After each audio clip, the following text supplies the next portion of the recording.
සුබ දවසක් ඔබට. අද අපි බලන්න යනවා විද්වත් පණිවිඩයක්. අපි පොඩි සාකච්ඡාවක් කරමු. මේ පැන්ඩෙමික් එක, ප්ලෑන්ඩෙමික් එක, ඒ කියන්නේ වෛරස් එකක් සාදලා මුළු ලෝකෙටම වැක්සින් ගහන්න ඕන කියන මේ මතය, දුර්මතය දැන් ඇතිවේගෙන යනවා. එතකොට ඒකේ ප්‍රතිඵල මොනවද? දැනට මොනවද වෙලා තියෙන්නේ කියලා අපි බලමු. දැන් ඔබ සමහර විට එක දිගටම මේ කොවිඩ් පණිවිඩ අහගෙන හිටියා නම් ඔබට ඇහෙන්න ඇති මම ඔබට පෙන්වා දුන්නා මේ වෛරස් එක වුහාන් වලින් මතුනේ. ඒක මිනිස්සු හදපු වෛරස් එකක්. ඒක ගිය අවුරුද්දේ 2019 නොවැම්බර් මාසෙම වගේ මිනිස්සු අසාධ්‍ය වුණා. මිනිස්සු මැරෙන්න පටන් ගත්තා. ඒක දැන්නුවේ නැහැ. ඉතින් මේක හදලා මේකෙන් මොකද්ද බලාපොරොත්තු වුනේ? මොකද්ද දැනට වෙලා තිබෙන්නේ? ඒ නිසා අපි මේ බලන්න යන්නේ අමුතු මතයක් නෙමෙයි, දැනට වෙලා තිබෙන දේවල්. එතකොට අපිට බැලිය හැකි ඊළඟට වෙන්න තියෙන දේවල් මොනවද කියලා.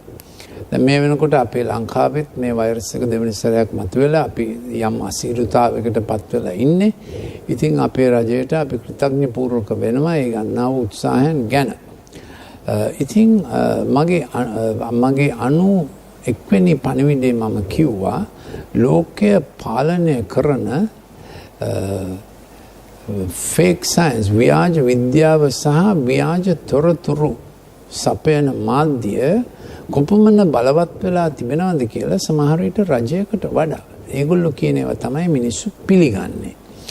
ඉතින් දැන් මම මෙතෙක් කොවිඩ් නිසා වෙලා තියෙන දේවල් එක e-commerce, ඒ කියන්නේ ඉලෙක්ට්‍රොනික මාධ්‍ය තුලින් මේ පරිභෝජනය වාණිජ්‍ය කටයුතු කරගෙන යාම නිසා මහ පරිමාණ මොගුල්ස්ලා ඇති වෙලා තිබෙනවා. උදාහරණයක් වශයෙන් Amazon.com එක අයිති ජෙෆ් බෙසොස්ගේ ධනය ඇමරිකන් ඩොලර් මිලියන් 200ක් වෙලා මාස 7කින්. එච්චර ධන පරාසයක්, ධන විකාශනයක් කවදාකවත් ලෝක ඉතිහාසයේම වෙලා නැහැ. එපමණ සුළු කලකින් මෙපමණ ගොඩක් එක්කෙනෙක් ධනවත් වීම. ඉතින් අපිට පේනවා මේ පැන්ඩෙමික් එකේ එක ප්‍රතිඵලයක්, විපාකයක් තමයි ඒක. එතකොට ඊටාම ඒ වගේම අනිත් ඉලෙක්ට්‍රොනික මාධ්‍ය තුලින් අනිත් විකුණන අය ගොඩක් පොසත් වුණා. දුප්පත් අය එන්න දුප්පත් වුණා. දෙක පොඩි කඩ පවුල් වශයෙන් කරපු කඩ තැන් වල ලෝකේ හැමතැනම ලංකාවෙත් තිබෙනවා. පවුල් එක්කහවල කරන කඩ. ඒ කඩ වලට හරි අමාරු වුණා. මහ පරිමාණ ඉලෙක්ට්‍රොනික වෙළඳාම් බොහොම දියුණු වුණා. ඉතින් මේ මිනිස්යන්ගේ අතේ තිබෙන ධනය, සාමාන්‍ය ජනතාවගේ දේශයන්හි තිබෙන ධනය එන්න ටික දෙනෙකුගේ අතට අරගෙන යෑමේ ව්‍යාපෘතියක් සැලැස්මක් තියෙන බව අපිට පේන්න තිබෙනවා. මේක අපි මීට ඉස්සෙල්ලත් බලලා තියෙනවා. මම දැන් කියලා තියෙනවා කොවිඩ් පටන් ගන්න ඉස්සෙල්ලම ලෝකේ ධනෙ GDP එකෙන් 99% පාලනය කරේ 101ක්. ඒ 101 තමයි ලෝකේ ගෝලීය බ්‍රෑන්ඩ්ස් 400ක් පාලනය කරන කට්ටිය. මිනිස්සුන්ව ඒ දේවල් වලට බැහැ කරලා පුරුදු කරවලා ජොන් මේනඩ් කේන්ස් කියන ආර්ථික විද්‍යාඥයාගේ මතය අනුව මහ පරිමාණ පරිභෝජනයකට මිනිස්යන්ව පුරුදු කරලා තිබෙනවා. ඉතින් මම මේක ගිය සැරේ පණිවිඩෙත් කිව්වා. අදත් මම මේ කියන්නේ අවශ්‍ය දේවල්, අවශ්‍ය ආහාර දුර්ලභ වෙලා අනවශ්‍ය දේවල් එන්න වැඩි වීගෙන යන මේ ප්‍රවණතාවය. ඒ ගැන මෙන්න මෙහෙම දර්ශනයක් ඉදිරිපත් කරලා තිබෙනවා. ඒ පළවෙනි වේව් එක රැල්ල සුදු අස්වැක් පිට උඩ ඉන්නා වූ දුන්නක් අතේ ඇති නමුත් ඊතලය නොපෙනෙන්නා වූ. ඒ කියන්නේ අදෘශ්‍යමාන ඊතල විදින්නා වූ මේක දාර්ශනික සටනක්, ෆිලොසොෆිකල් බැටල් එකක් වුණා.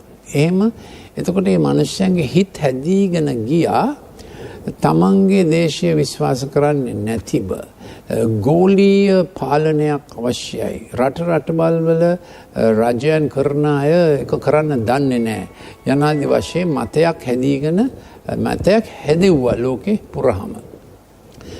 ඉතින් ඒක තමයි අර සුදු අශ්වයා ලේ වැගිරීමක් නැතිව අදෘශ්‍යමාන ඊතල මතවාද විදලා, ඒ කියන්නේ සිග්මන්ඩ් ෆ්‍රොයිඩ්ගේ මතය, ඩාවින්ගේ මතය, කාල් මාක්ස්ගේ මතය, ජොන් මේනඩ් කේන්ස්ගේ මතය, එක එක මතයන්, ඊළඟට ගෝලීය සංවිධානවල මතය මිනිස්සුන්ගේ ඔළුව හැදුවා අපේ දේශය දන්නේ නැත පිටරට අයගෙන් අහගන්න ඕනාය කියන එකට. දෙවනි අශ්වයා රතු පාටයි.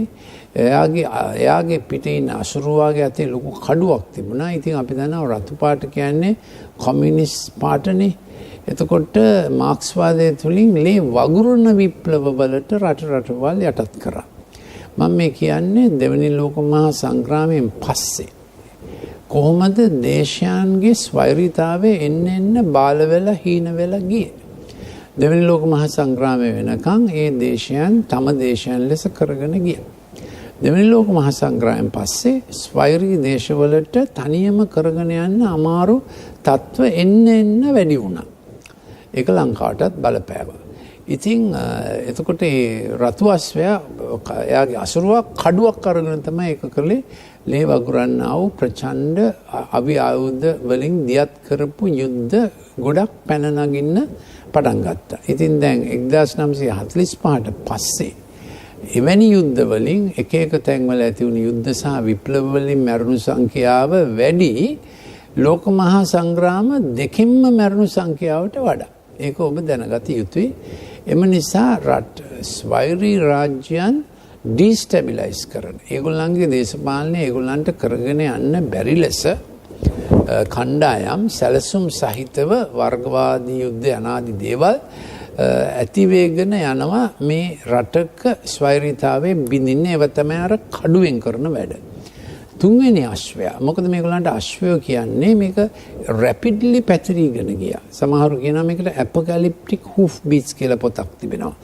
ඇපොකැලිප්ටික් කියන්නේ මේක නිකන් හදිසියේ අදෘශ්‍යමාන මිස්ටීරියස් අద్භූත අවසානයක් කරා යන්නා වූ සාමාන්‍ය මනසට තේරුම් ගන්න බැරි වූ පිළිවෙතක්. ඇයි මේ රට රාජ්‍යයන් මිනිස්සු මෙවැනි දෙයකට එකඟ වන්නේ? තමුන්ගේ අනාගතය අඳුරු කරන දෙයකට මේ වගේ එකඟ වන්නේ ඇයි කියලා හිතන තරමට මේ ප්‍රවණතා ගෝලීය ප්‍රවණතා වෙලා තිබෙනවා. ඒ නිසා වර්ගවාදී යුද්ධ ලංකාවේ විතරක් නෙමෙයි. ගොඩක් රටවල ඒක එන්ජිනියර් කරලා මිනිස්සු අවතැන් වෙලා විප්‍රවාසී වෙලා මයිග්‍රන්ට් ක්‍රයිසිස් එකක්. ඒ කියන්නේ තම රට අත්හැරලා යන්නා වූ ක්‍රයිසිස් එකක් එන්ජිනියර් කරලා මහා පරිමාණ වශයෙන් මිනිස්සු රටවල් අත්හැරලා වෙන රටවල් වලට යුද්ධමය තත්ත්ව නිසා තම මව් රටේ ඉන්න බැරිය කියලා යන්න පටන් ගත්තා. ඊට ඉස්සෙල්ලා ඒවෙන් ඉස්සෙල්ලා හැම රටකම විශිෂ්ටම මොළය තියෙන අය බ්‍රේන් ඩ්‍රේන් වෙලා වෙන රටවල් වලට යන්න පටන් ගත්තා. දැන් මේ කොවිඩ් වෙනකොනුත් මේ දේවල් සිද්ධ වුණා. ඉතින් මේ ප්‍රවණතා අමුතුවෙන් මම මේ ප්‍රවණතා 20ක් එකහො කරා. මේක අමුතුවෙන් ප්‍රඥාවක් අවශ්‍ය නැහැ. ටික හිතලා බලන්න විතරයි ඕනේ. නම් මේ කියන්නේ ඔබ දන්නේ නැති දේවල් නෙමෙයි. ඔබ දන්න නමුත් මම ඒව එකහො කරා එක පොඩි ටෝක් එකකට. තුන්වෙනි එක දැනට මේ e-commerce කරන්න අපි කැමැත්තෙන්නේ. ඉතින් මේ කොවිඩ් ආවා, ෂට් ඩවුන් වුණා, ලොක් ඩවුන් වුණා, හරි ලේසි වුණා වෙබ්සයිට් එකට ගිහිල්ලා බඩු ගෙදර ගෙන්න ගන්න. දැන් ඔබ පොඩ්ඩක් ඒක කැමැත්තෙන්නේ කරේ ලේසි පාසුයි. දැන් ඔබ පොඩ්ඩක් මේකට සමන් දීලා බලන්න ඊළඟට වෙන්න යන්නේ මොකද්ද කියලා. තවද ලොකු කුඩා පෝසත් දිලිඳු දාස නිර්දාස යන සියල්ලන්ට තමුන්ගේ දකුණතින් හෝ නළලේ හෝ සලකුණක් ලබන්ටත් ඒ සලකුණ වන මුර්ගයාගේ නාමය හෝ උගේ නාමයේ ගණන හෝ ඇත්තාට මිස අන්කිසිවකුට මිලයට ගන්ටවත් විකුණන්ටවත් නොපුළුවන් වන හැටියට සලස්වන්නේය. මෙම ප්‍රඥාව නුවණ ඇත්තා මුර්ගයාගේ ගණන ගණන් කරාවා මක්නිසාද ඒක මිනිස්සුගේ ගණනය උගේ ගණන 666යි. එතකොට මේ මුර්ගයා කියන්නේ කවුද? මුළු ලෝකෙම පාලනය තමන්ගේ ඇඟිලි 10කට මිරිකන්න හදන්නා වූ ප්‍රවණතාවයක්, ගෝලීය බලවේගයක්. එතකොට ඒකේ ප්‍රධාන එකක් තමයි අර සලකුණක් නැතිව මේ මෙතන දකුණු අතේ මෙතන හෝ නළලේ හෝ සලකුණක් නැතිව e-commerce විතරක්ම එන කාලයකට ලෝකයේ තල්ලුවීමක් cashless society එකකට. දැන් දන්නවද නැති එන්න cashless society එකට ලෝකයේ තල්ලු වෙගෙන යනවා. මුලින් credit card ඊළඟට debit card. ඉතින් මේක සැලසුමක් ඇතිව කරන්නේ ඉතින් මේ ගැන ඔබ පොඩ හිතේ තියාගන්න ඕන මේක මොන සැලසුමකින්ද මේක වෙන්නේ කියලා. හතරවෙනි කාරණාව මේක කෙරීගෙන යන අතරේ ලෝකයේ ස්වෛරී රටවල ආර්ථිකයන් එන්න දුබල කරවන්නා වූ ක්‍රියාමාර්ග. එතකොට අපේ ලොක්ඩවුන් ෂට්ඩවුන් නිසාත් කොවිඩ් වලින් ලෝකේ ගොඩාක් රටවල් වල ආර්ථිකය බෙහෙවින් දුර්වල වුණා. ප්‍රබල රටවලත් ආර්ථිකය දුර්වල වුණා. ඒගොල්ලන්ට ඒක දරන්න පුළුවන් කමක් ඇති. නමුත් ලංකාව වගේ රටවල ආර්ථිකය දැන් සෑහෙන්න දුර්වල වෙලා තිබෙන්නේ. Excuse me. ඉතින් අර චිප් කතන්දරයට තව එකක් එකතු කරන්න අවශ්‍යයි. දැන් ඇමරිකාවේ චිප් එකක් සිම් එකක් හදලා තිනවා. ඒක ඔබ දාගත්තම ඔබේ heart එකේ irregularity එකක් heart rhythm එකේ වෙනසක් ඇති වුණොත් ඒක ඉබේම ෆෝන් කරනවා ඔබගේ GPට. එහෙම නැත්නම් ළඟම තියෙන ස්පිරිතාලෙට. ඉතින් අපි දන්නවා ඒ ක්‍රමයට කවුරුත් කැමති වෙනවා. හැබැයි ඒක ඔක්කොම ඔබගේ bank details, ඔබගේ පුද්ගලික නම අනාදි දේවල් ඔබව digital citizen කෙනෙක් කියලා digital පුරවැසියෙක් කරන්න digital identity එකක් දීලා. එතකොට අර වැක්සින් එක ගහන ගමන් අර ඩිජිටල් සර්ටිෆිකේට් එකකුත් දෙන්න අවශ්‍ය වෙනවා. මේ කොවිඩ් වල ඔක්කොම ස්ට්‍රේන් මුලින් ආපු D614 දැනට ක්‍රියා කරන D614G, එතකොට HPV වෛරස්, එතකොට ඉන්ෆ්ලුවෙන්සා, එතකොට වෛරස් බෝ කරොත් හැම වෛරස් එකටම වැක්සින් එකක් ගහගත්තා කියලා ඩිජිටල් සර්ටිෆිකේට් එකක් සිම් එකකට දැම්මොත් මිසක් දාලා මිසක් රැකියා ස්ථානෙට එන්න බෑ. වෙන රටකට යන්න බෑ. එතකොට අපිට තේරෙනවා මේ වෛරස් ඇදීමයි ඩිජිටල් සර්ටිෆිකේට් එකටයි ලෝකේ ඇදීගෙන යන හැටි. අද මට ඔක්කොම විස්තර කරන්න බෑ වුහාන් වෛරසය ගැන. මම ඒ ගැන ගොඩාක් ක්ලිප්ස් කරලා තිබෙනවා. ඒ නිසා ඔබට මීට ඉස්සෙල්ලා අවශ්‍ය ක්ලිප්ස් ඕන නම් Science and Reason, COVID Science, Digital Science, Happy Hour ඔය එක එක ක්ලිප්ස් කරලා තියෙනවා. විෂය දාලා මට WhatsApp එකක් එව්වොත් 077 49 59 214ට විෂය දාලා එව්වොත් අපි ඔබට එවන්නම් ඒ ක්ලිප් එක. දැන් මේ මම කරන 93 වෙනි ක්ලිප් එක. මම ඩොක්ටර් ලලිත් මෙන්ඩිස්, මගේ අවසාන නිලමේ තනතුර ලංකාවේ වෛද්‍ය විද්‍යාල රජයේ වෛද්‍ය විද්‍යාලයක head of department of pharmacology lesser. එම නිසා මගේ විද්වත් සාකච්ඡාවල මම ගැඹුරින්ම සාකච්ඡා කරන්නේ pharmacology ගැන. අද පොඩ්ඩක් ඒ ගැන අපි කතා කරනවා. නමුත් වැඩි හරියක් තිබෙන්නේ මේ අපි ඔක්කොටම තේරුම් ගන්න පුළුවන් ප්‍රවණතා අපි එක්තෙන් කරලා බලමු මේවා කොහෙද යන්නේ කියලා. ඉතින් මම අන්තිමට කිව්වේ ස්වෛරී දේශයන්හි ධන සම්පත් අන්‍යයන් අයිති කර ගැනීමේ ප්‍රවණතාවය සහ සැලසුම. දැන් අපි දන්නවා ජාතික ආර්ථිකයන්, දේශීය ආර්ථිකයන් දුර්වල වෙනකොට අපිට සිද්ධ වෙනවා තියෙන ඔක්කොම විකුණන්න. අපේ වරායන් විකුණන්න, ලස්සන තැන් විකුණන්න, හොස්පිටැලිටි ඉන්ඩස්ට්‍රි එක විකුණන්න, ටී එස්ටේට්ස් විකුණන්න, ජලජ සම්පත්, දීවර සම්පත්. ඉතින් එතැනට තමයි දේශයන් තල්ලු කරගෙන යන්නේ. ඒ ගැන අපි සැලකිලිමත් වෙමු. අපේ ප්‍රාර්ථනාවත් උත්සාහයත් එහෙම නොවෙන්න අපි ස්වෛරී දේශයක් විය යුතුයි. අපේ අපනයන තුලින් අපේ දියුණුවක් ලැබිය යුතුයි. ඉතින් මම හිතන්නේ අපේ රජයත් එහෙමයි හිතන්නේ. ඉතින් දැන් අපි මේක කල්පනා කරමු. පස්වෙනි කාරණාව lessening of human interaction. එන්න සාමාන්‍ය ප්‍රජාවේ ජන ජීවිතය isolate කරනවා. ළමයි ඉස්කෝලේ යන්න ඕනේ නැහැ. ඒගොල්ලෝ ගෙදර ඉඳන් Zoom වලින් ඉගෙන ගත්තා වේ. දැන් එහෙම කිව්වා Google එකේ boss කෙනෙක් ඇන්ඩ්‍රු කුවමෝ නිව්යෝක් සිටි එකේ මේයර් එක්ක එකතු වෙලා ඒගොල්ලෝ කිව්වා humans are a biohazard. ඒ කියන්නේ මේ මිනිස්සු කියන අය biohazard කියන්නේ ජෛව අන්තරාවක්. මොකද ඕනම කෙනෙක් ටිකින් ටයිම් බොම්බ් එකක් වෙන්න පුළුවන් කොවිඩ් වෛරස් එක තියෙනද. එහෙම තමයි කොවිඩ් වෛරස් එක අර්ථකථනය කරලා තියෙන්නේ. කොවිඩ් හැදුණු මිනිහා ත්‍රස්තවාදියෙක් ලෙස තමයි සලකන්නේ. දැන් අපිට මීට වඩා සම්පූර්ණයෙන්ම වෙනස් ප්‍රතිපත්තියක් අවශ්‍යයි අපේ රටේ අනිත් රටවල් වලත්. දැන් ඔබ කියවලා බලන්න ඕන Great Barrington Declaration. ඒක තාම කියවලා නැත්නම් අපිට ඒක WhatsApp එකේ එවන්න පුළුවන්.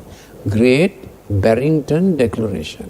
ඒකේ ප්‍රධාන කර්තෘ ප්‍රොෆෙසර් සුනේත්‍රා ගුප්තා එයා ඔක්ස්ෆර්ඩ් විශ්වවිද්‍යාලයේ එපිඩිමියොලොජි ප්‍රොෆෙසර් ඒ වගේම හාවර්ඩ් එපිඩිමියොලොජි ප්‍රොෆෙසර් සහ ජොන් හොප්කින්ස් එපිඩිමියොලොජි ප්‍රොෆෙසර් තව ඒ වගේ විද්වත් අය 5000ක් සහ සාමාන්‍ය ජනතාව මේ වෙනකොට 1 ලක්ෂයක් විතර ඒකට අත්සන් කරලා තියෙන එක කියවන්න අවශ්‍යයි. ඒ වගේම World Doctors Alliance ඒගොල්ලොත් ඉතා හොඳ මේ ඩොකියුමන්ට් එකක් World Doctors Alliance. ඒගොල්ලන්ගේ වෙබ්සයිට් එකට ගිහිල්ලා බලන්න. අවශ්‍ය නම් අපිට WhatsApp එකක් එවන්න. ඒකේ ප්‍රධාන එක්කෙනා ප්‍රොෆෙසර් ඩොලොරෙස් කහිල් කියලා ලේඩි කෙනෙක්. එයා බයෝමෙඩිකල් ටෙක් ගැන ලෝකේ පුරෝගාමී විද්‍යාඥයෙක්. ඒගොල්ලන්ගේ මතය මේ ඇයි මේ වෛරස් එක හැදුවේ? ඇයි මේ හයිඩ්‍රොක්සික්ලෝරොක්වින් දෙන්නේ නැතුව මිනිස්සු මැරෙන්න සැලැස්සුවේ? අපේ ලංකාවේ නම් ස්පිරිතාලයක ලෙඩ වෙච්ච හැම කෙනෙක්ටම හයිඩ්‍රොක්සික්ලෝරොක්වින් දෙනවා. මේ දවස්වල අපි ඉල්ලීමක් කරගෙන යනවා PCR පොසිටිව් වුණ ගමම්ම දෙන්න කියලා ප්‍රමාද වෙන්නේ නැතිව. ඉතින් අපේ ලංකාවේ තාම මරණ වේගය බොහොම අඩුයි. පහුගිය දවස් කීපේ 3 දෙනෙක් අලුතෙන් මැරුණා. ඉතින් අපි කියන්නේ එහෙමත් නොවිය යුතුයි කියලා. ඉතින් මේ අන්තිමට මම කිව්වේ මේ lessening of human interaction. එන්න ජනයා වෙන් කිරීම, ගෙදර ඉඳන් වැඩ කිරීම. එතකොට මොකද වෙන්නේ? කඩසාප්පු වැහිලා යනවා. ඉතින් දැන් තව ටිකකින් අපි බලන්න යනවා මේකට 5G සම්බන්ධකමක් තිබේද කියලා. ඊළඟට 6 වෙනි එක digitization increased. එන්න Zoom සහ තිරය බොහොම වැඩියෙන් පාවිච්චි කරනවා. එතකොට ළමයි තිරයටම විතරක් isolate වෙනවා. ඉතින් අර ලෝකෙ පුරාම මේ ප්‍රවණතාවයේ ඌමනාවෙන් හැදුවා කියලා පේන්නේ දෙමව්පියන්ට ළමයින්ව කන්ට්‍රෝල් කරන්න බැරි වෙනවා. මොකද ඒගොල්ලෝ වැඩි හරියක් ස්ක්‍රීන් එකේ තිබෙන වීරයෝ අනුව බෙන්ටෙන් වීරයා එක වීරයෝ මැජික් ෆැන්ටස්ටික් අద్භූත ෆැන්ටස්ටික් ඉමැජිනේෂන් එකේ ඒගොල්ලෝ ඉන්නේ. පොළොවේ නෙමෙයි ඒගොල්ලෝ ඉන්නේ. පාඩම කරන්න නෙමෙයි අදහස, කරන්න බැරි දේවල් හිතන්න තමයි අදහස. තේරුණාද? එහෙම තමයි ඩිජිටල් ස්ක්‍රීන් එක ළමයින්ව දෙමව්පියන්ගෙන් විරසක කරලා තිබෙනවා. තම පාඩම් වලින් විරසක කරලා තිබෙනවා.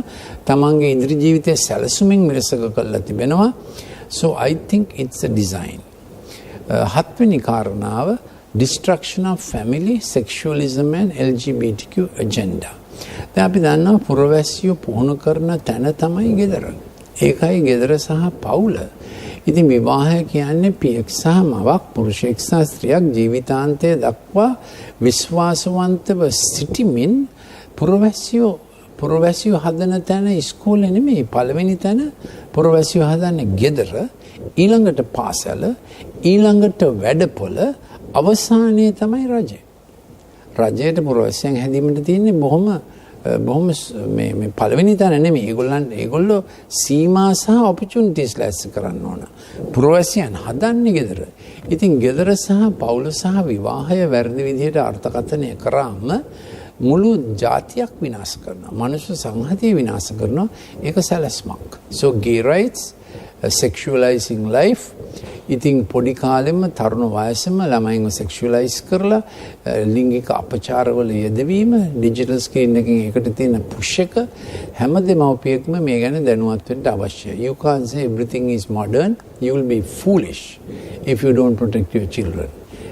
දේශයකට ළමයි නැති වෙන දේශය, ළමයි නැති වෙන පරම්පරාව විනාශය කරා ගමන් කරන පරම්පරාවක් වෙනවාමයි.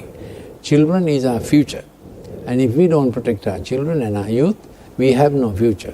ළමයින් නැති වෙන දැන් බලන්න පීඩොෆීලියා කොච්චර වෙනවද නේද? අපචාරය. මේක ඩිසයින් එකක්. මේක නිකන් ඉබේ හදිස්සිය වෙනව නෙමෙයි. විකුණන්න පුළුවන් ඔක්කොම විකුණනවා, ළමයින්වත් විකුණනවා. So 8th one, අටවෙනි එක මේක හොඳට මතක තියාගන්න. අටවෙනි එක dark spirituality, worshipping Satan has become very common all over the world. දැන් හැම රටේම එක ආගම් ක්‍රම තිබුණා. නමුත් දැන් පසුගිය අවුරුදු 40 තුල මේ කෙලින්ම සාතන් වඳින එක, ඒකට ලේ පූජා කරන එක, ඒකට දරුවෝ හොරගම් කරගෙන යන එක මේක මහ විශාල ප්‍රශ්නයක් වෙලා විශේෂයෙන්ම ඇමරිකාවේ, ප්‍රංශේ හැමතැනම කෝවන්ස් තිබෙනවා, විචස්ලා ඉන්නවා. ඒගොල්ලෝ බොහොම ඒගොල්ලෝ බලලු මරනවා, ලේ පූජා කරනවා, සාතන්ගේ නම කියලාම සාතන්ව වඳිනවා. ඉතින් මේක dark spirituality. Okay, there's a dark web and dark spirituality has become global. දැන් මම මේ ගැන පෞද්ගලික මත දරනවා මේවා වැරදි කියලා. නමුත් අද මම මේ කරන්නේ ඔබට lay out what has been happening. මම මේ ඔබට පෙන්වා දෙන්නේ මේ ජාලය. ජාලේ එක එක තේඩාට මැනගත්තම අපිට තේරෙනවා කොච්චර constriction එකකට ජන ජීවිතයේ හුස්ම නැති වෙන තරම් මිරිකීමකට මිනිස්සු එකඟ වෙනවාද කියලා. Yes, all this of course in the background of science becoming God and God becoming disposed or indisposed. I think නවවෙනි එක, especially because of this COVID thing, heads of state are made to look buffoons. ඉතින් හැම රාජ්‍ය ප්‍රධානියටම විරුද්ධව ප්‍රධාන ආක්‍රමණයක් තිබෙනවා. විශේෂයෙන්ම හැම දේශෙම තිබෙනවා media that are anti-national. ඒගොල්ලෝ දේශ විරෝධී මීඩියා. ඒගොල්ලෝ global agenda එකක් කරන්නේ. එංගලන්තේ Guardian newspaper එක classic example, CNN, they work against the head of state. ඉතින් ඔවුන් දේශයක් ගැන හිතයිශී දේශ ප්‍රධානීන්ව සුළු කරනවා. Decapitate the head of state if the head of state is for the nation. And they prop up heads of states who are globalists. ඉතින් ඒගොල්ලෝ උසස් කරන්නේ කාවද? අර ගෝලීයවාදීන්ව. තම දේශය දිනු කරන්න ඕන කියන අය ඒගොල්ලෝ පහත් කරනවා. ඒගොල්ලන්ට වැඩේ කරගෙන යන්න බැරි විදිහට සැලසුම් ඇති කරනවා. That's it. ඒකත් ප්‍රවණතාවයක්. So watch which heads of states are being decapitated by the media with fake information. ඉතින් වැරදි තොරතුරු අරගෙන ඒ රාජ්‍ය ප්‍රධානීන්ට රට කරගන්න බැරි විදිහට ඒගොල්ලන්ව පහත හෙලනවා, ඉල්ලාස් වෙන්න කියනවා. ඉතින් මේ ගැනත් ඔබ ඇහැ තියාගෙන ඉන්න මේ ප්‍රවණතාවය ගැන. They are made to look incompetent. ඉතින් අපි දන්නවා COVID කියන්නේ පැන්ඩමික් එකක්, ප්ලැන්ඩමික් එකක්. කවුරුත් දන්නේ නැහැ මේක කොයි වගේ යයිද. ඉතින් හැම රාජ්‍ය ප්‍රධානියම හරි අසීරුතාවයකට පත් වුණා. ඒක එහෙමයි. 10 වෙනි කාරණාව global media assault government response. ඉතින් අපිට පේනවා ඒ ගෝලීය media units, media channels ඔක්කොම රාජ්‍ය අප්‍රසාදයට ලක් කරනවා. ඒක ඒගොල්ලන්ගේ සැලැස්ම. රජයකට ක්‍රෙඩිට් එකක් දෙන්නේ නැහැ. Then they censor dissent. ඉතින් දැන් ඇමරිකාවේ hearing එකක්, Senate hearing එකක් යනවා. මොකද Facebook එකයි Twitter account Twitterයි අර මේ විරුද්ධ ජෝ බිඩන්ගේ ගැන දේවල් එළියට එන්න දෙන්නේ නැහැ. President Trump විතරයි විවේචනය කරන්නේ. ඒ විතරක් නෙමෙයි, when frontline doctors had their view about hydroxychloroquine, that was censored. A hydroxychloroquine ගැන යමෙක් කතා කරාද, යම් විද්වතෙක් කතා කරාද, ඒ ක්ලිප්ස් ඔක්කොම අහක් කරනවා.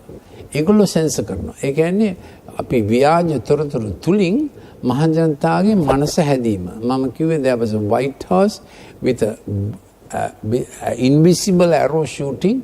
So they manipulate news so that we consume what they want us to consume. එතකොට වෙන්නේ නිවුස් වලින් ඒගොල්ලෝ අපේ ඔලුවට කවන්න හදන දේවල් විතරයි කැවෙන්නේ. That is number 10, global media assault on governments. 11 වෙනි එක, pharma or globalist funded scientists advise the government. දැන් බලන්න එක එක රටවල උදාහරණයක් වශයෙන් එංගලන්තේ අගමැතිතුමාට අනුශාසනා දෙන්නේ වැඩියෙන්ම කිට්ටුවෙන්ම to scientists who have been knighted. Now read World Doctors Alliance ලගේ document එක බැලුවම ඒගොල්ලෝ පැහැදිලිව කියනවා ඒ දෙන්නම pharmaceutical companies වල investment තියෙන අය. එතකොට hydroxychloroquine දෙන්නේ නැහැ. මිනිස්සු මැරෙනවා. එතකොට මේක පැන්ඩෙමික් එකක් කියලා රටම බය වෙනවා. ජනතාව කුලප්පු වෙනවා. කෑ ගහන්න පටන් ගන්නවා. රට පාලනය කරන්න බැරි වෙනවා. ලොක්ඩවුන්, ෂට්ඩවුන් කරන්න වෙනවා. එතකොට වැක්සින් එකක් ඕනා කියන මහ ශබ්දය එනවා. ඊළඟට හයිඩ්‍රොක්සික්ලොරොක්වින් වගේ පහසු ලාභ ඉෆෙක්ටිව් ඩ්‍රග් එකක් නැතුව රෙම්ඩිසිවිර් වගේ හරිම ගණන් ඩ්‍රග් එකක් එළියට ගන්නවා. රෙම්ඩිසිවිර් එක්කෙනෙකුට දෙන්න යනවා ඇමරිකන් ඩොලර් 3000කට වැඩි වියදමක්. හයිඩ්‍රොක්සික්ලොරොක්වින් එක්කෙනෙකුට දෙන්න ඩොලර් 10ක්වත් යන්නේ නැහැ. ඒක බොහොම පහසු ගොඩක් කාලයක් පාවිච්චි කරපු ඩ්‍රග් එකක්.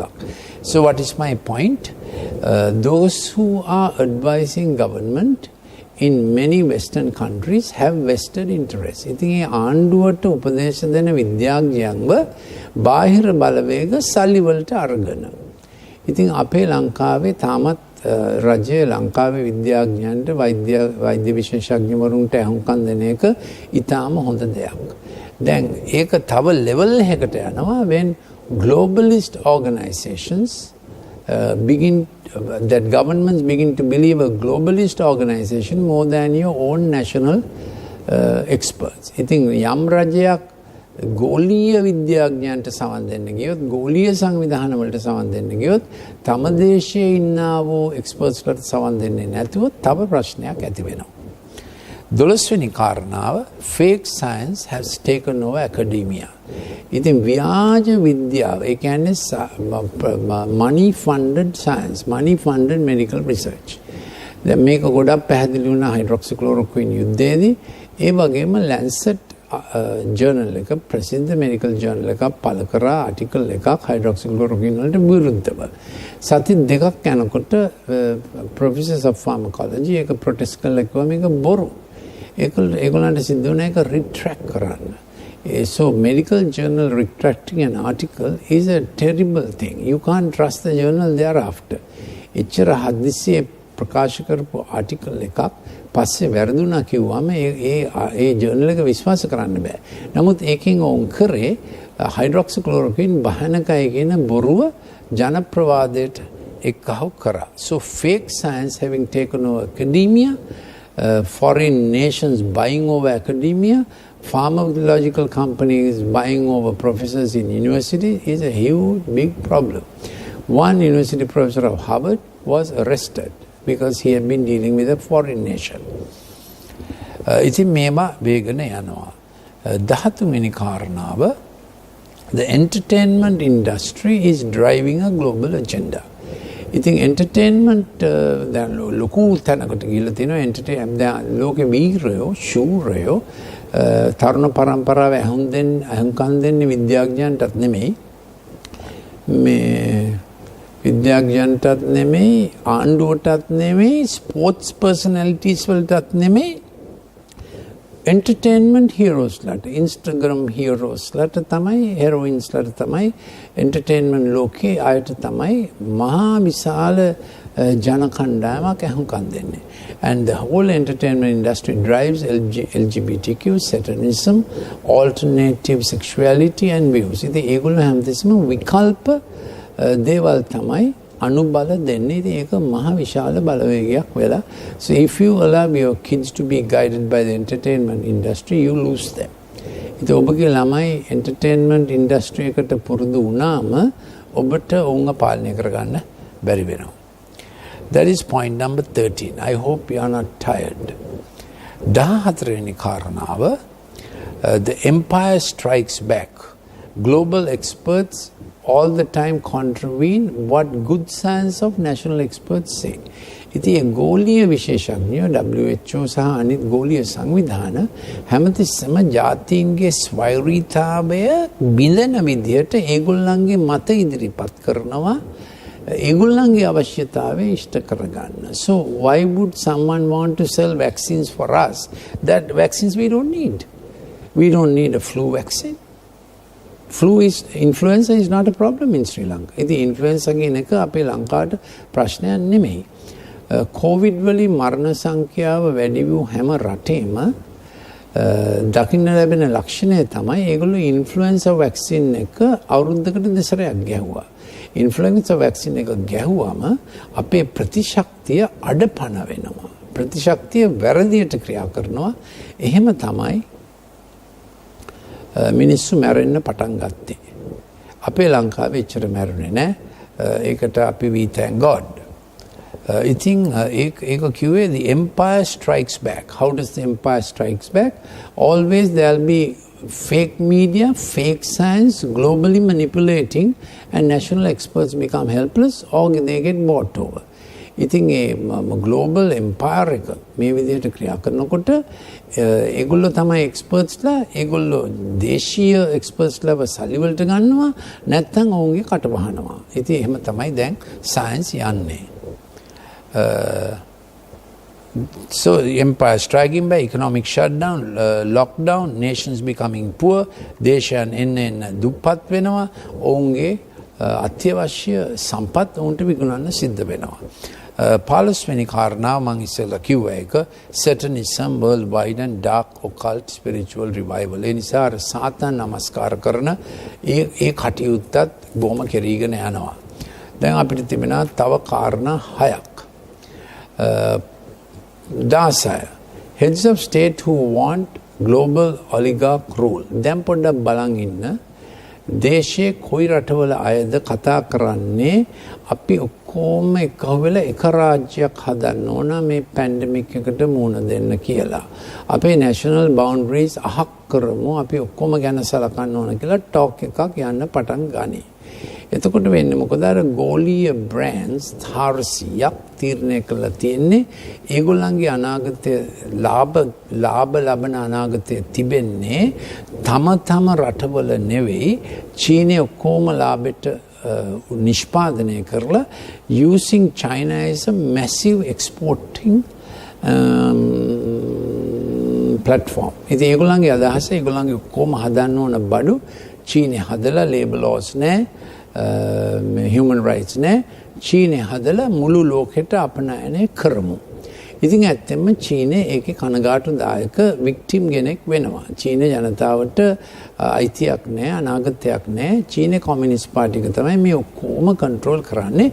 ඒකට බටහිර රටවල මහා පරිමාණ ධනවතුන් බොහොම කැමති තම බඩු ඇමරිකාවේ හදන්නේ නැතුව එංගලන්තේ හදන්නේ නැතුව ජර්මනිය හදන්නේ නැතුව ඒ ඔක්කොම චීනේ හැදීමට.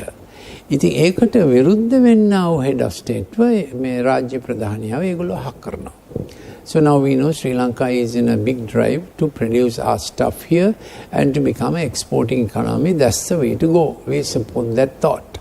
ඉතින් ලංකාවේ අදහස ලංකාවේ පුළුවන් තරම් නිෂ්පාදනය කළා අපි පිටරටවල වලට අපනයනය කළ යුතුයි අපි තවත් ණය නොවිය යුතුයි. So look for France when Macron will be talking increasingly, the Prime Minister of France, about global alliances. ඉතින් ඉස්සර කාලේ තිබුණු Western communist විරසකතා නැති වෙලා දැන් අලුත් ලෝක මහා සංග්‍රාමයකට තමයි මේ ලෑස්ති වෙගෙන යන්නේ. ඒක ආර්ථික ලෝක මහා සංග්‍රාමයක් වෙනවා. හැබැයි ඒකට ඊළඟට මේ දේශපාලන වශයෙන් යුද්ධ පටන් ගන්න බවයි පේන්න තිබෙන්නේ. 17 වෙනි කාරණාව වැක්සින් එකක අවශ්‍යතාවය ඇති කරවල ඩිජිටල් සර්ටිෆිකේට් එකක් දෙනවා. දැන් බොහෝ අය කියනවා වැක්සින් එකේ සර්ටිෆිකේට් එකට SIM එකක් දානවා. තව අය කියනවා වැක්සින් එකට දාන්නා වූ metal components නිසා. ඇත්තම වැක්සින්ස් වලට දානවා mercury.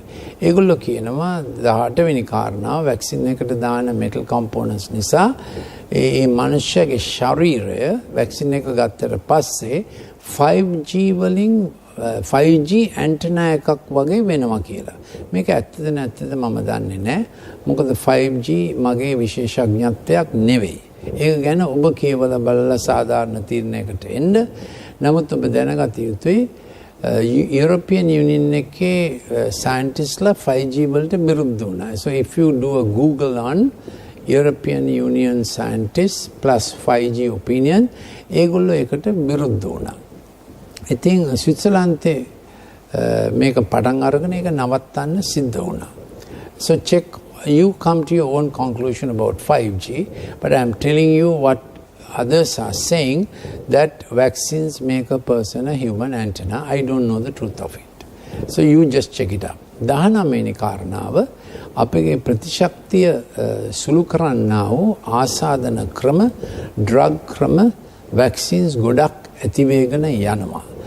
ප්‍රතිශක්තිය මේ ගෝඩ්ගේ දීමනාවක්. ඒක මනුෂ්‍යයර ඇති කරන්න බෑ. ඒක බොහොම ප්‍රවේශමෙන් තමයි cell immunity, humoral or antibody immunity. ඉතින් අපේ trained innate adaptive immunity based on cells. ඉතින් හොඳ vaccine එකක් කියන්නේ අර සෛල අපේ ප්‍රතිශක්ති සෛල T cell B cell වසා සෛල උත්තේජවත් කරලා තියා ගන්න ඕන ඇන්ටිජන් එක එනකම්. අර මේ පැතොජන් එක එනකම්. එහෙම තමයි අපේ ට්‍රිපල් වැක්සින් එක, ටෙටනස් ටොක්සයිඩ් වැක්සින් එක, ඕරල් පෝලියෝ වැක්සින් එක ඔක්කොම වැඩ කරේ එහෙමයි. දැන් මෑත කාලේ RNA වැක්සින්ස් දෙන්න පටන් ගත්තම අපි මේ ප්‍රතිශක්ති ආසාදනයකට ගිහිල්ලා අපි ඉන්නෙම හොඳ නැති තත්වයක. එතකොට අර කොවිඩ් ආවම ප්‍රතිශක්ති ආසාදනය මහ සයිටෝකයින් ස්ටෝම් එකක් වෙලා පෙනහල් හිර වෙලා ලේ කැටි වෙලා මිනිස්සු මැරෙන්න පටන් ගත්තා. එතකොට තමයි අපි දන්නේ කොපමණක් ප්‍රතිශක්තිය ආසාදනය කරන්න වෛද්‍ය උපක්‍රම යොදවලා තියෙනවද මනුෂ්‍ය සංහතියට විරුද්ධව. ගැවි වැක්සින් සහ බිල් ගේට්ස්ගේ ප්‍රධාන උත්සාහයක් වෙලා තිබුණේ මේකයි. ඒ ගැන ඔබට කියවන්න අවශ්‍ය නම් අපිට මට වෙනම එවන්න. අපිට WhatsApp නම්බර එක මම දුන්නා 077 49 59 214. This is about the immune invasion in the human body. ඒ 19 වෙනි කාරණා මම කිව්වේ මේ immune invasion එකක් ප්‍රතිශක්තිය compromise කරන්න. අවමාන කරන්න, ප්‍රතිශක්තිය අඩු කරන්න තිබෙන වෛද්‍ය උපක්‍රම. ඉතින් ඒ වලට ඇතැම් වෛද්‍යවරු විශේෂඥයන් කැමති වෙනවා මේක කරගන්න නම්. එතකොට 20 වෙනි එක ප්ලැන්ඩෙමික්ස්. මෙන්න මේක පොඩ්ඩක් අහගන්න. මේ ප්ලැන්ඩෙමික් එකක් කියන්නේ මොකද්ද? එබැවින් මරණයද, ශෝකයද, සාගතයද පීඩා එක දවසකින් පැමිණෙන්නේ. ඉතින් ඒ කියන්නේ දුර්භික්ෂ එක දවසකින්, ප්ලේග් ඇන්ඩ් පෙස්ටිලන්ස් එක දවසකින් එනවා. මේ එක දවසකින් එනවා කියන එක 3-4 සැරයක් කියනවා. එක දවසකින් එනවා, එක පැයකින් එනවා, එක පැයකින් ආර්ථිකයේ හිර වෙන මේ පැන්ඩමික්ස් ගැන සැලසුමක්. 21 අර මං කලින් කියවාක් මෙන් හැමදේම buying and selling only through electronic means. ඒ කාලෙම එන තව එකක් තමයි මේ පැන්ඩෙමික් එක සමාන්තරව යන එකක්. ඉලෙක්ට්‍රොනික් බයින් වලට මිනිස්සුන්, ඒ කියන්නේ ඉලෙක්ට්‍රොනික් ක්‍රමයට වෙබ්සයිට්ස් වලින් බඩුමුට්ටු ගන්න පුරුදු කරවලා ඔක්කොම වෙබ්සයිට්ස් වලින්ම කරගෙන යන්න පොඩි කඩ වැහෙන විදිහට. අවසාන වශයෙන් මට කියන්න තිබෙන්නේ දැන් මේ ලෝකේ මිනිස් ශරීරයට තදින්ම බලපාන ඒ ටික කිව්වට පස්සේ අපි මෙතන ඉවරයි. මං කිව්වා ප්‍රතිශක්ති විනාශය. 2 genetic engineering modulation of food. එම නිසා මේ ආහාර කෘත්‍රිම ක්‍රමයට වෙනස් කරනකොට මිනිසාගේ ශරීරයට ඇතුළු වෙන ලෙඩ රෝග ඒවා දැන්ටම වෙලා තිබෙනවා. ඊළඟට නැනොමොලිකියුල්ස් වලින් පටක හදන්න ගියාම භාණ්ඩ හදන්න නැනොමොලිකියුලර් ටෙක්නොලොජි වලින් ඇති වේ හැකි විපාක. දැන් නැනොමොලිකියුලර් ටෙක්නොලොජි වලින් පුළුවන් පිළිකාව තියෙන තැනටම ඩ්‍රග් එක යන්න. ඒක හොඳ දෙයක්. නමුත් මිනිස් ප්‍රවණතාවයක් තියෙනවා අර ගාඩන් ඔෆ් ඊඩන් වල ඉඳලාම හොඳ දෙයින් පටන් අරගෙන නරක දෙයට මනුෂ්‍ය යනවා. න්‍යෂ්ටික බලය වේවා, ලිංගික දේවල් වේවා පටන් ගන්න හොඳ දෙයකින් යන්නේ නරක දෙයකට. ඒක මිනිසාගේ ගතියක්. ඊළඟට artificial intelligence replacing man. කෘත්‍රිම බුද්ධිකත්වය වෙන්න ඇති. ඊළඟට මේ උත්සාහයක් තියෙනවා ඒලියන්ස්ලා හදන්න ජෙනෝම් මික්ස් කරලා. වර්ගයන් එකහු කරලා ඒලියන්ස්ලා හදන්න. ඊළඟට ලිංගිකත්වය එක විදිහට ට්‍රාන්ස්ජෙන්ඩරිසම් යනාදි වශයෙන් ජොන් හොප්කින්ස් යුනිවර්සිටි එකේ සම්මානනීය මහාචාර්ය සයිකියාට්‍රි මහාචාර්ය Paul McHughes මේ ගැන දිගට ලියලා තියෙනවා that gay is choice not genes. ඔව් ලියලා තියෙනවා මේ homosexualism කියන්නේ ජාන වලින් එන එකක් නෙමෙයි, මිනිස්සු තෝරගන්න දෙයක්. ඊළඟට මේ ලෝකයේ පුරා පැතිරෙන පීඩොෆීලියා. දැන් මට අවසාන වශයෙන් කියන්න තිබෙන්නේ ඔබ තීරණයක් ගත යුතුයි එන්ඩේරෙක් නැති ජීවිතය කොයි වගේද? අපි දන්නවා මනුෂ්‍ය සංහතිය බැටළුවෝ වගේ එන්ඩේරෙක්ගේ හඬ අහලා ජීවත් වෙන්න තමයි අපිව ඩිසයින් කරලා තිබෙන්නේ. අපිට එනේරෙක් නැති වුණොත් අපි නොදන්නා වූ ගොඩක් හඬවල් අපිව නොමග යවන්න පටන් ගන්නවා. ඉතින් මගේ ජීවිතේ එක්තරා කාලෙක මට දැනුණා මගේ බුද්ධිය විශාල වෙන අතර මගේ හෘදය බොහොම කර්කශ වුණා.